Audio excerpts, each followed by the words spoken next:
This is going to be great. Okay, so hey everyone, my name is Tammy Anderson-Word, and I'm the conference producer for the world's largest energy healing conference. And I'm so freaking excited to be here today. I just want to say thank you so much for being here. Whether you're watching this live or on the replay, I just want to give you a heads up about exactly what we're talking about in this exact Facebook Live, YouTube. I'm like trying to think of what platforms we're on. We're also on Instagram as well. So we're on all these different places at once right now. So wherever you're watching us, I just want to say thank you, first of all, for watching. And then also feel free to comment as well. But what we're doing on this broadcast today is we're going to be talking with Sandra Jarvis, who is an esteemed coach. And she is just awesome, you guys. I'm so excited to have her be here. And I want to read a little bit of a bio so that you guys can kind of get to know her a little bit. And then I'm going to go ahead and bring her up. Okay, so she is a certified trauma recovery coach with over 8 years of experience helping women through difficult life transitions. Her mission is to put an end to generational wounding and help moms heal themselves so that they don't pass their trauma onto their kids. That sounds like a very meaningful, worthwhile goal. I love that. Just thinking of my own kids, like, yes, that's a very worthwhile goal. She works with women who want to release outdated trauma, raise their energy, and reconnect to themselves. But she is especially passionate about working with those who have left high demand religions and are trying to break the chains of religious conditioning. Sandra hosts the Heal Yourself First podcast and is the author of the book called Severed, a memoir. There I can talk, you guys, sorry. A memoir of hope and healing. And I love reading memoirs. I think they're awesome. But just to give you a heads up, we are going to be talking about leaving a high demand religion. So there's your disclaimer. If that's not something that you're personally interested in, that's okay. We won't be offended if you go somewhere else. For this particular live. But we're going to go ahead and bring her on. So welcome. How are you today, my friend? Hi, Tammy. Thanks for having me. I'm really excited to be here. I am so excited too. And like for the record here, I just want to go on record as saying you could have spoken on lots of different topics. I'm the one who really urged you to speak on this topic because some people aren't aware of how this topic is so needed right now, not just in Utah, but throughout the whole world. Yeah.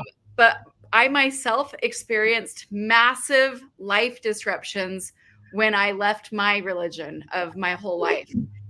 So we're not here to convince anyone of, that theirs isn't true or that, it's not good for them or anything like that. Why don't you go ahead and start with the disclaimers and talk about a little bit around why we are doing this and who this is for? Yeah. Well, so kind of a funny story. About a year ago, I was at a conference for coaches in Scottsdale, Arizona. And on the last night that I was there, the conference was over, but I decided to go sit in the hot tub. I wasn't leaving until the next day. And before long, I found that I was surrounded by 8 other coaches and discovered that all of them were very active members of the LDS church. And that is the church that I personally left. And so we were all coaches. We were talking about our businesses, and one of them asked me what I do. And when I told her that I work mostly with women who have left high demand religions, this woman laughed and she said, "Well, isn't that all of us?" And I was like, "Well, aren't you all members?" And she said, "Well, yeah, but we all have religious trauma." And I just kind of chuckled in that moment because it got me thinking that, most people who are still in their religions are probably not that self-aware as this woman was, but she was a totally active member, but she recognized that even as an active member, that religious trauma is a real thing and that it affects a lot of people. And I'm so passionate about it because I think it's really important for people to understand that it's happening, and it's happening all over the world right now, especially. And so, I just think it's something to really be aware of and to be sensitive of, because people feel really passionate about their religions, and I totally respect that. But religious trauma is real, and it really does, just as you said, it can disrupt your entire life. Yes, definitely. Yeah. Like, I am really lucky to be alive. Yeah.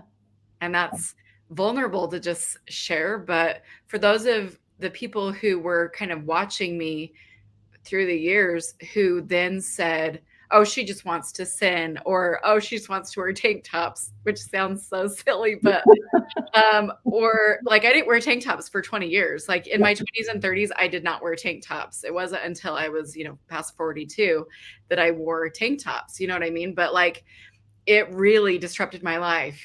Like to Yeah. the point where like my family was like, are you gonna be okay? Yeah. No, I wasn't. I wasn't okay. Right. Everything worked out, and I'm grateful that I kind of hung on.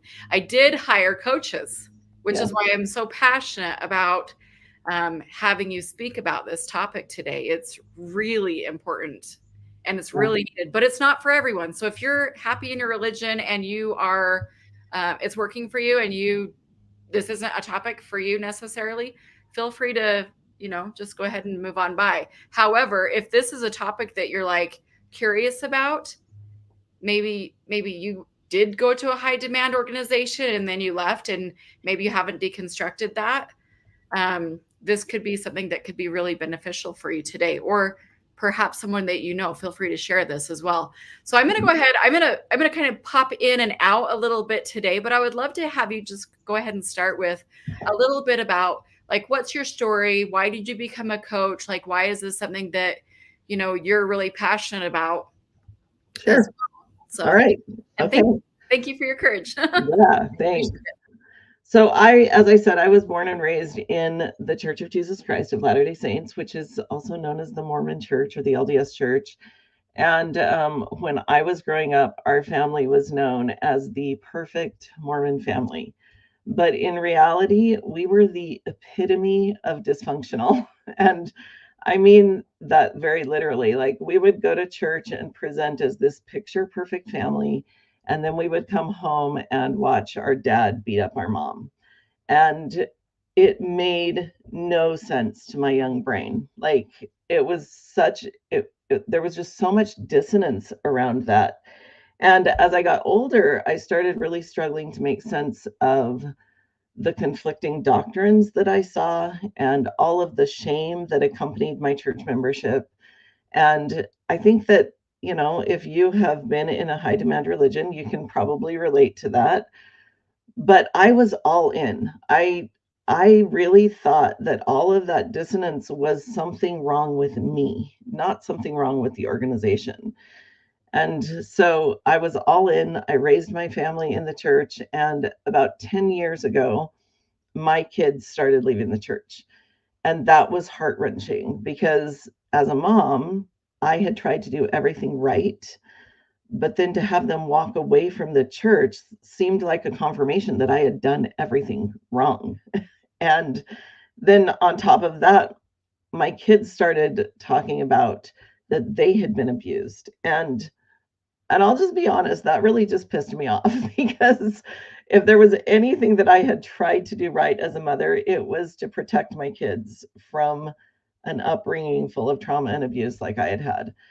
And so it kind of forced me to start looking at things differently, start looking inside myself, to start examining what I had done with my kids, what was mine to own, and what was just my kids being kids, because all kids have things they don't like about their childhood.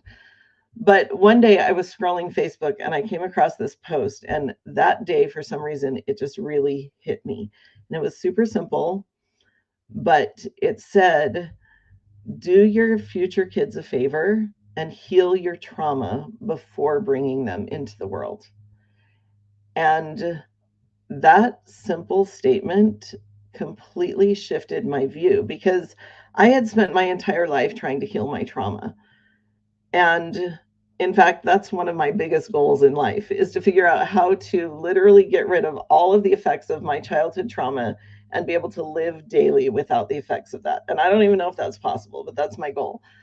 But when I read that statement, what I realized was that even if none of my kids had ever experienced trauma of their own, they had been affected by my trauma and by the fact that I had raised them in an organization that had caused so much trauma for me. And so it really started shifting my perspective about the church and about how I had raised them, and helped me to start looking at what did I want for them in the future. And I think about that now, and I don't think it's necessary or even possible to heal all of your childhood trauma before you have children. But what I learned from that was that anytime a mother can focus on herself and focus on healing herself, that I think she passes that gift of healing on to her family and opens up an opportunity for her children to then heal from their own trauma or from the effects of the trauma that has been passed down from generations. And so that's kind of how I became a coach. And also, it was the beginnings of my journey out of the church and my journey towards helping other women be able to overcome religious trauma. So my clients come to me for all kinds of reasons. Um, I mostly work with women, and some of them are struggling with parenting. Some are trying to move on from childhood trauma. Some of them have estranged adult children. Um, some are in bad relationships. I mean, they come to me for all kinds of reasons. But recently, I created a chart and I put all of my clients on it and I put all of the things that we had worked through. And what I realized was that the thing that most of my clients have in common is that they have experienced religious trauma. Now, some of them are still in the church, but most of them have walked away. And what I've found is that their religious trauma is usually at the root of whatever else they're dealing with. And so it's kind of a fascinating thing to look at because they might come to me because of something entirely different, but almost without exception, we have ended up talking about their religious conditioning and their religious trauma. So, exactly what is religious trauma? Let's start there. Religious trauma occurs when a religious official or leader or community uses your spiritual beliefs against you to impact your actions or your decisions or your well being. And so, some of the most common causes of religious trauma that I have seen in my practice are things like the use of guilt or shame to control your behavior, um, gender roles that are really strictly defined and that are used to justify discrimination or shaming, fear based teachings like the threat of eternal punishment or some kind of spiritual damnation, which is really common in Christian religions, especially. The excommunication of those who are deemed disobedient or unworthy. And along with that is the shunning of those who have left the community. And, this is an interesting one because they say that, for instance, the LDS Church does not believe in shunning, but I can testify to you that it is a practice that is alive and well today because I've experienced that.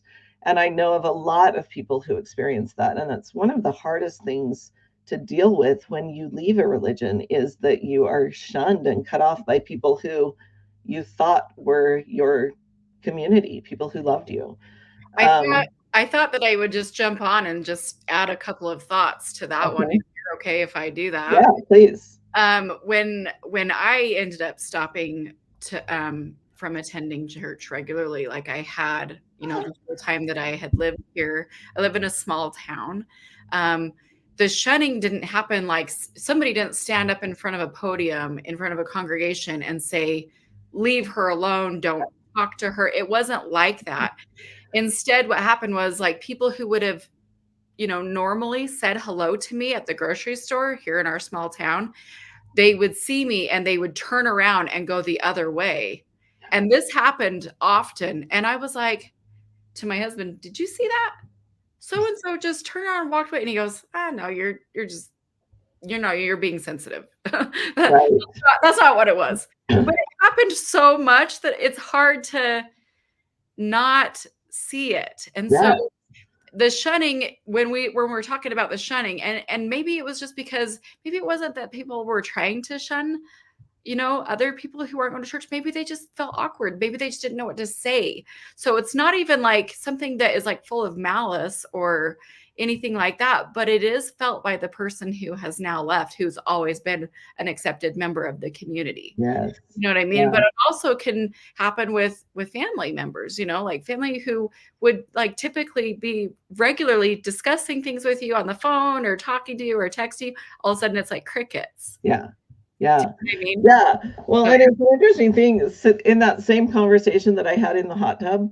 That was a fascinating conversation, by the way. I just want to tell you, because the people there were really, really open to talking. And one of the women said to me, because I mentioned this very thing, I said, I've lost a ton of community. And she said, well, don't you think that they probably just think you don't want anything to do with them? And that was really fascinating because I had never considered that. To me, I was like, well, they're completely cutting me off. But looking at it from that perspective, it was like, well, I'm the one who left the church. I'm the one who cut off, that community per se. And so maybe there are people in the community who literally think, well, I don't want anything to do with them. But it didn't feel that way. I'll just say that. But shunning, is, I think it's one of those things, there are some religions who do what you said, who stand up and say, don't talk to this person. That's not done in the LDS church. But I think there could be so much more communication between the two communities, because there's a lot of hurt and a lot of anger that happens. And it's really sad that so many relationships are destroyed because of it. Yeah. So, well, I appreciate you being just really candid, because sometimes this is such a sensitive topic and people feel so heated one way or the other. And if we can just come to this space of like, let's just do what is best for people and actually like address this actual healing that needs to be happening, in people's hearts. And so it's taken me now, I mean, in 3.5 years to even be able to actually like openly discuss it better with people and not feel so attacked. Like I don't need to look at it as they're attacking me. Instead, it's like they're just looking at it from their lens and it's not even about me. You know what I mean? So I appreciate you being on here and talking about this a little bit more. And maybe people have had the question, well, what does that even mean to have religious trauma? So feel free to go ahead and address that a little bit more too. Thank you. Yeah. So other things that are, causes of religious trauma, things like repression of critical thinking, which happens in high demand religions. The discouragement of questioning or critiquing the organization, which, there's a famous thing out there that's doubt your doubts. And it's like doubting your doubts is literally repressing your critical thinking. And so there's that. Purity culture is a huge one. I would say it is probably one of the biggest things that I talk about with my clients in, just the idea that your body is evil, that sex is bad. I mean, it's something that is, it's not one of those things that is said explicitly, but it is built into the shame of the organization, and it's really difficult to overcome. Bullying by religious or by the religious community is another thing that causes religious trauma. And then just the, straight out abuse by religious leaders. And that, I would say, probably is not something you hear about as often, although it happens. Like, there is sexual abuse in the community. There are people who are taken advantage of by people in positions of authority. And I think that in the LDS church, this one is a little bit tricky because in the LDS Church, every male over the age of 12 is considered a priesthood leader. Like they hold the priesthood, which gives them authority over the women. And so, and this happened with me, the abuse that happens in the home by a priesthood holder can easily become religious trauma as well. And so I would say just a kind of a definition here is the difference between religious trauma and spiritual abuse is that spiritual abuse is the event or the experience that happens to you, and the religious trauma is the effects of that that are ongoing. So just recognizing that something can happen and it can cause problems for a very long time, because you don't just get over it. Just like any abuse, you don't just get over it. So I would imagine that if you have been in a high demand religion, that you might, resonate with some of these that I've mentioned. These are definitely not all of the things that can cause religious trauma. It's just some things that I see commonly. But the real question is, why do some people experience these things and end up feeling traumatized, while other people will defend their religion to the death and say, no way, that's not trauma? And I think that's a great question.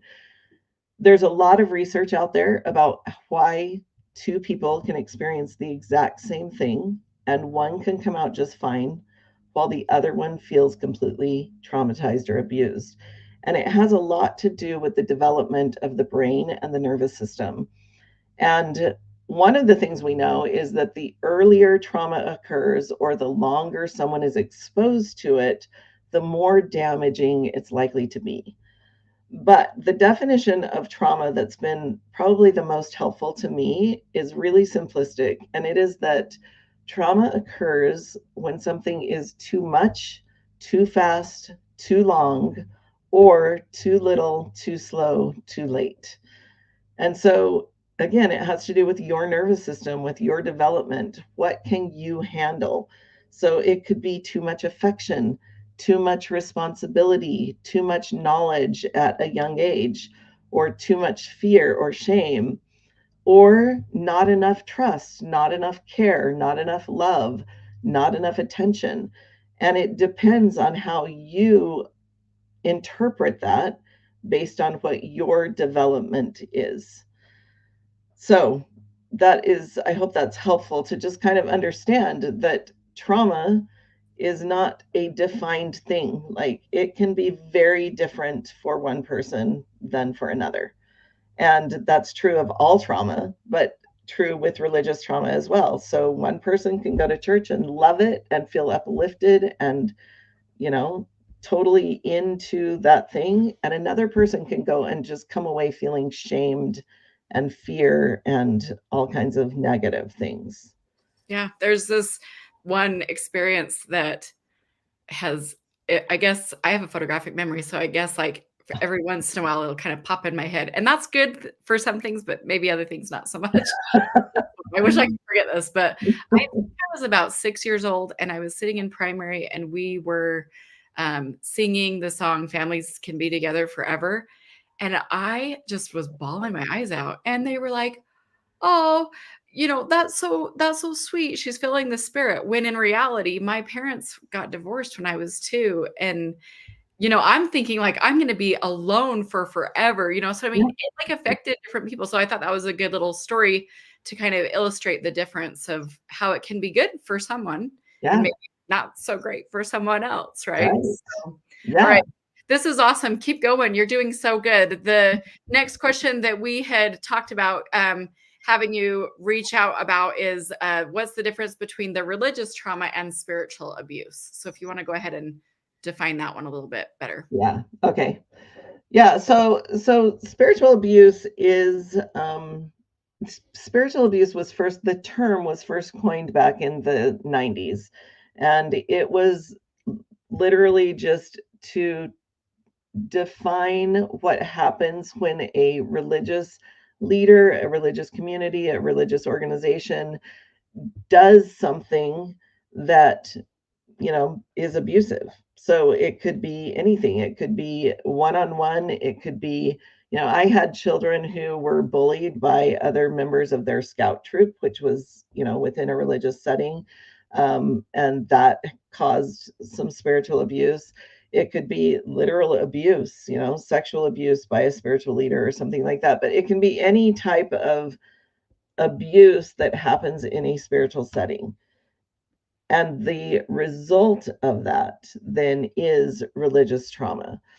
And I think it's also important to recognize that religious trauma can happen at any time in your religious journey. So you could have religious trauma in your, you know, pre-religious journey, meaning like maybe the missionaries sought you out, and during the period of taking missionary lessons or getting baptized, you could have an experience that was traumatizing.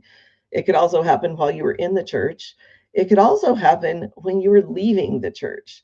Like you could go through your whole church experience and then decide that you didn't agree with the church anymore and leave, and your trauma could start when you leave. And so religious trauma, spiritual abuse is very intertwined. They are very connected. And they kind of, one goes with the other. There are some different signs of religious trauma that might help you determine whether or not you are experiencing that. Would be things like perfectionism, where you feel like you have to do everything to an extremely high level, even flawlessly, even if you don't expect the same of other people. Like for you, you hold yourself to that high standard. That's one that I really struggle with. And it is definitely related to my religious trauma. Others are feeling worthless, having really negative beliefs about yourself, or feeling constant shame or guilt because you don't measure up.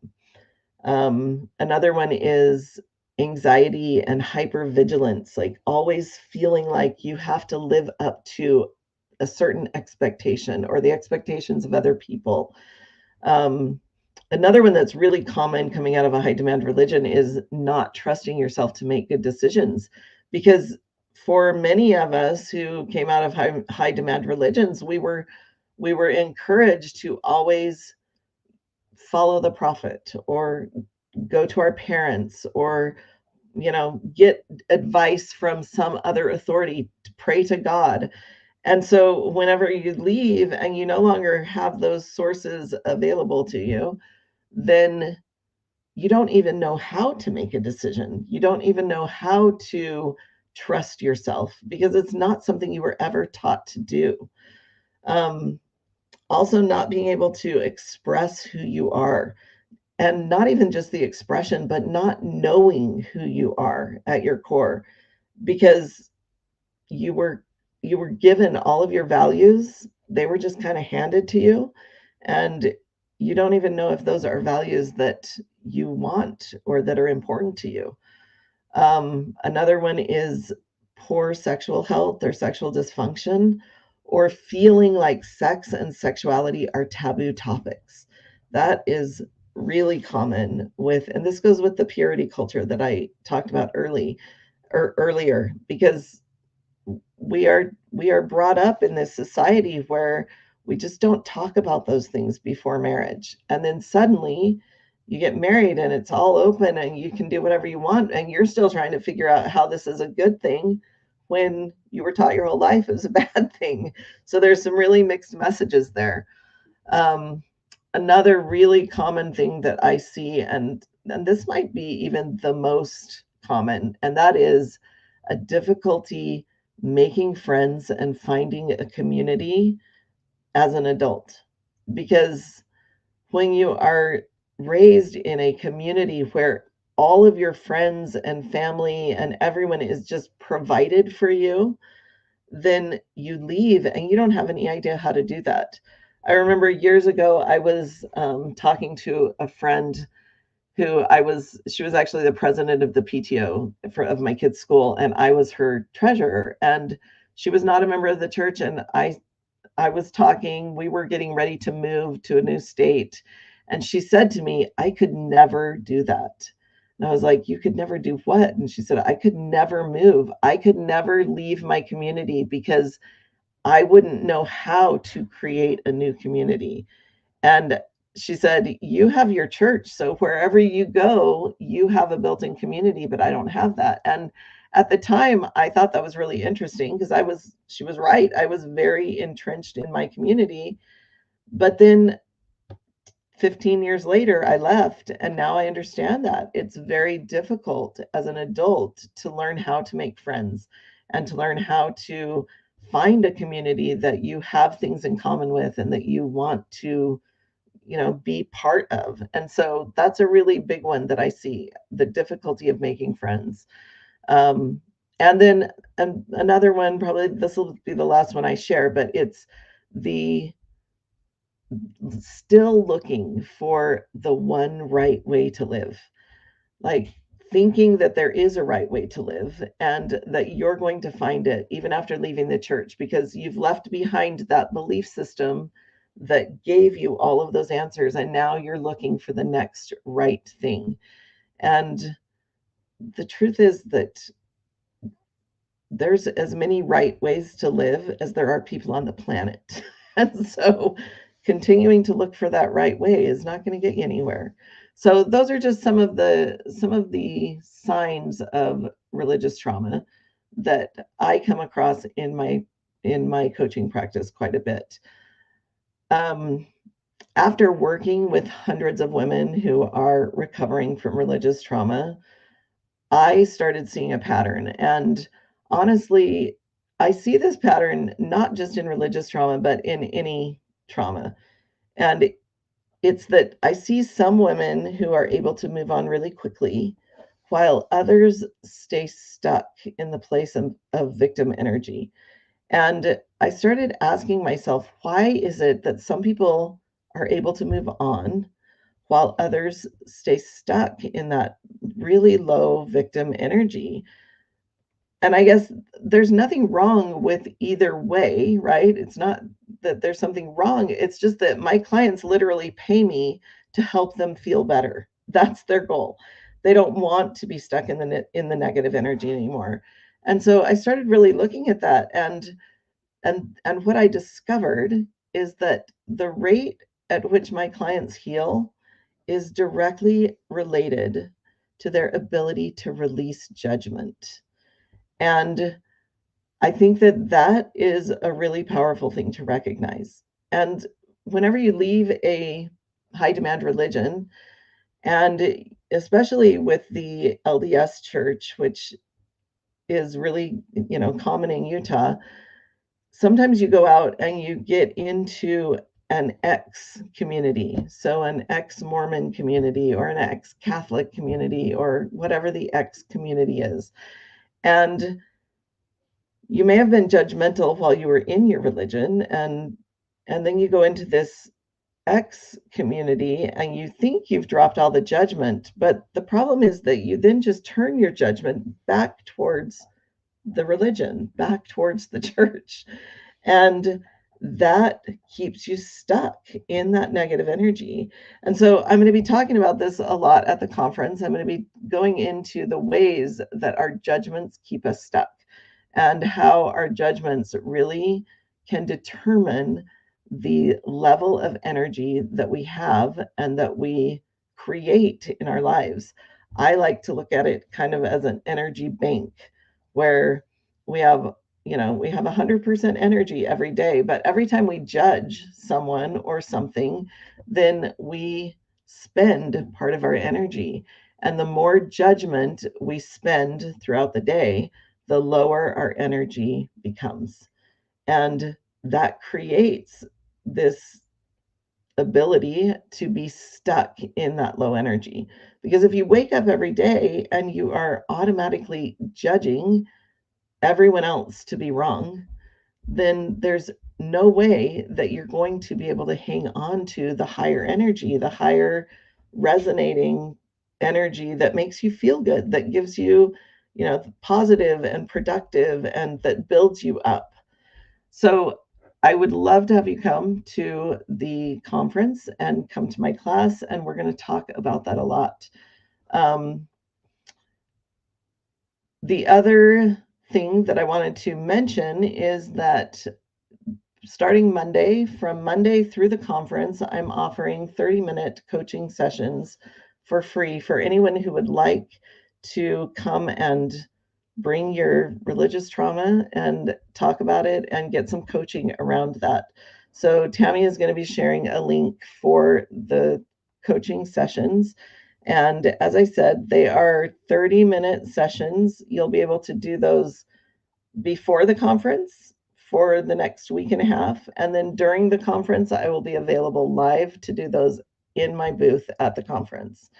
And I'm really excited to be able to just connect with you and to be able to help you start to unravel the religious conditioning and unravel some of those things that are keeping you stuck and making you feel so bad. I know that I was miserable for so many years, and being able to find the tools that I offer and start implementing them in my life completely changed my life.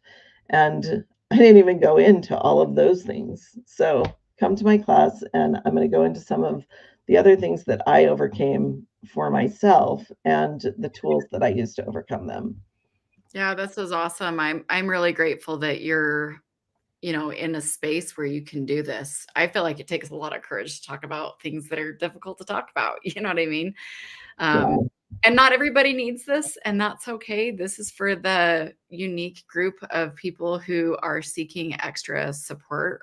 I can't even tell you how grateful I am that people have the courage to coach others through it, because it really did kick my butt, my emotional butt in so many ways.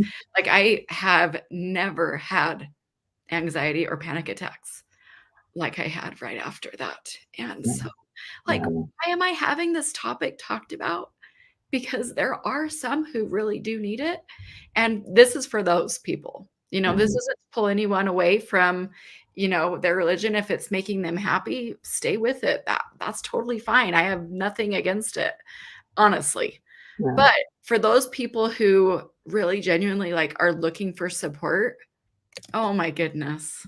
This is this is valuable with somebody who's trained and who's had lots of experience themselves. It's just really powerful. Sorry, I get a little emotional talking about it. So, No, it's okay. I understand. I get emotional too, and and honestly, I think it's important also just to recognize that this is hard stuff and it doesn't just go away. It is something that, I mean, I was actually talking to my daughter right before this call, and I was telling her I've been crying all morning mm, because of my perfectionism. mm, And it's literally related to this, and it comes and goes. And even though I've done years of work and I am trained in religious recovery, and I have all of these things, I still deal with it too. And so yeah. it's hard.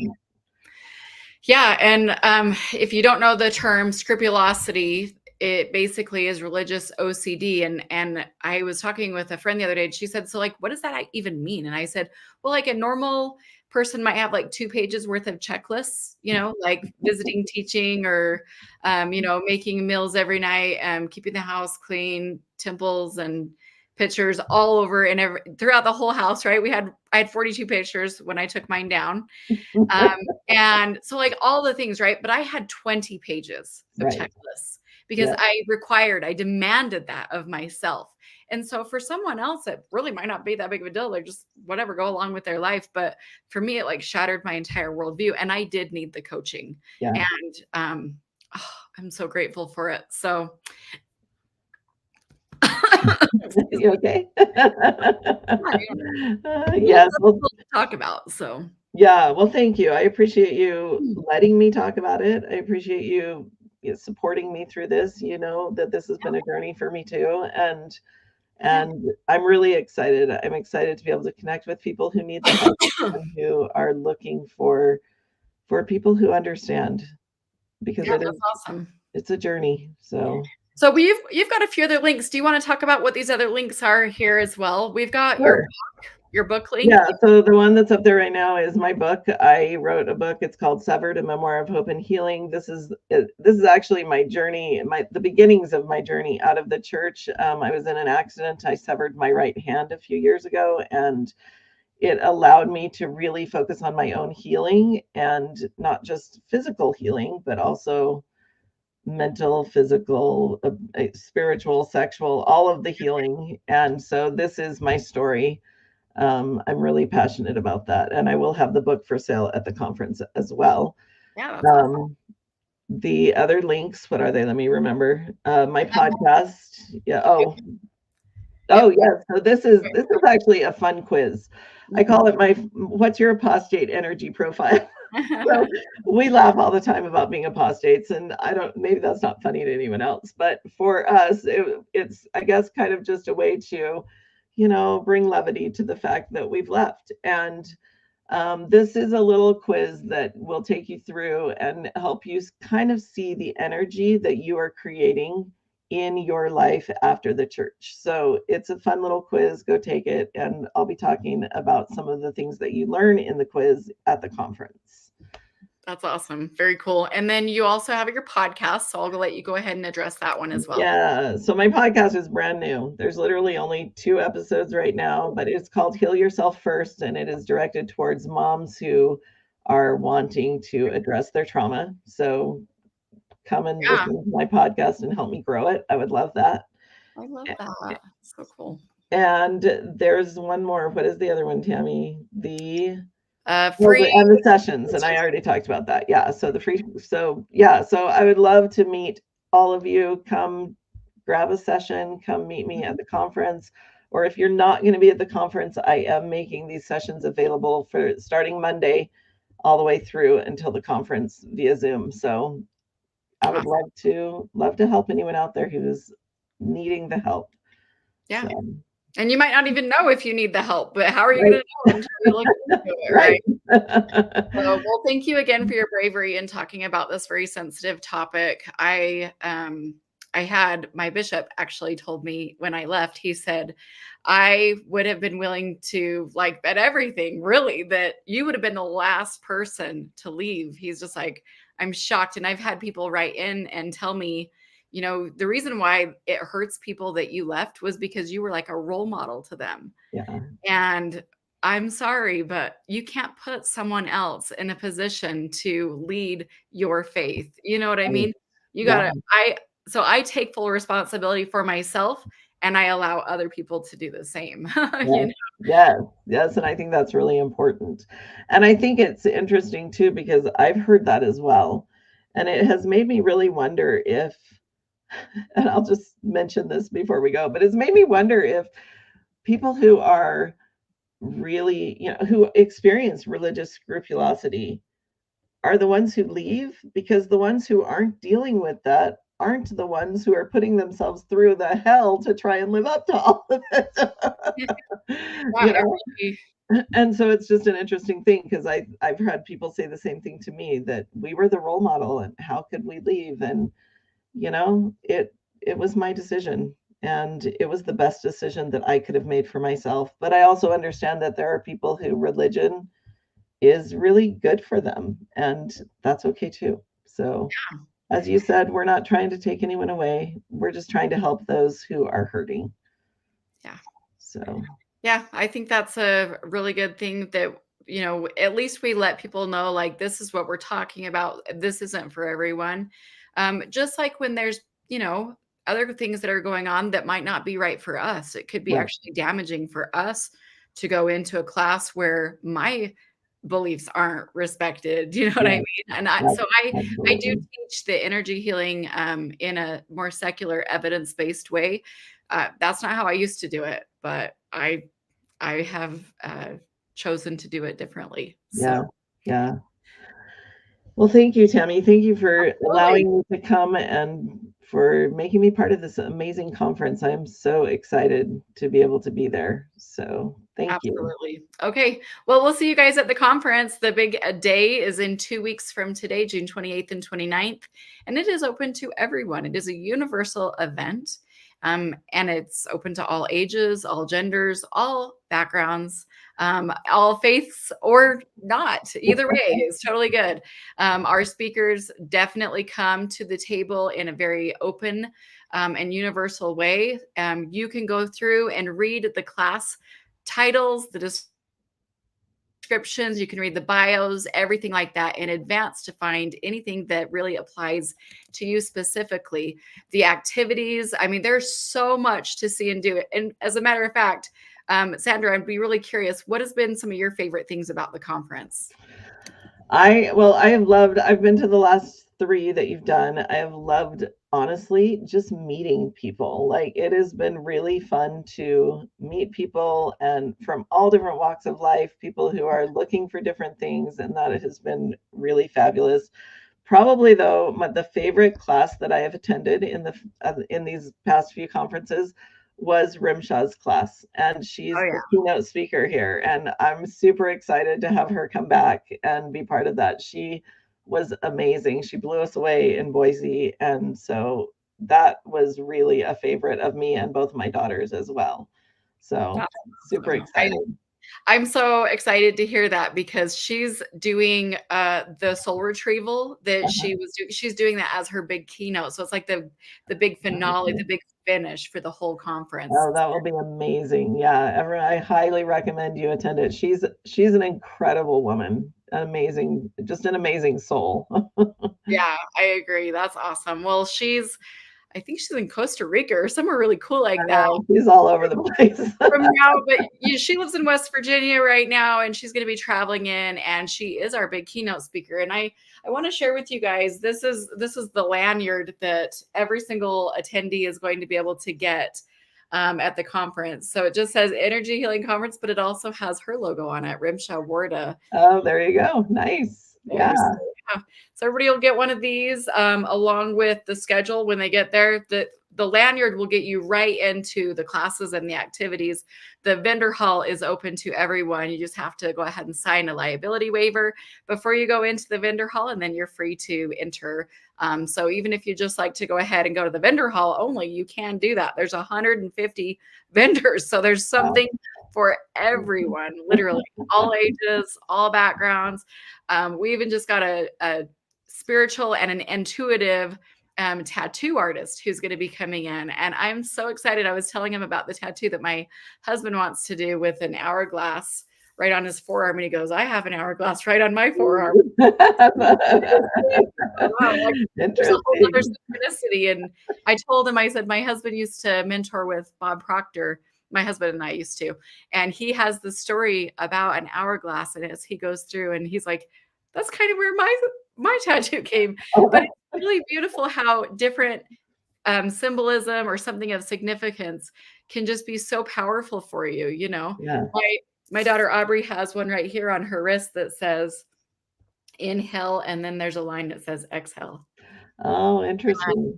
She has another one that says be here now. And, you know, it's really beautiful, and they can be very, you know, exactly what that person needs. So love it. Yeah. And he's doing those at the conference, isn't he? He's doing at the conference. Is he having people make appointments in advance, or is it just come to his booth and he'll do them? I should probably find out. I know that he has a whole bunch of, like, he's doing angel numbers, you know, like 444 or 777. So he'll have a whole bunch of different ones that people can just grab. But I guarantee you, he's going to end up like full. Yeah, right. That's why I asked. Yeah. So yeah, I should ask him, hey, do you want to go ahead and start your schedule like right now? So I think it kind of depends on the amount of time, you know, like some of them are going to be a little bit more elaborate, so they might take more time. So that's probably why it's a little bit difficult to do that. But well, that's awesome. That's really exciting. So yeah, lots of good stuff coming up. All right, you guys, I'll be back next week with some more speakers, and we'll see you then. All right. Thank you. See ya. Take care.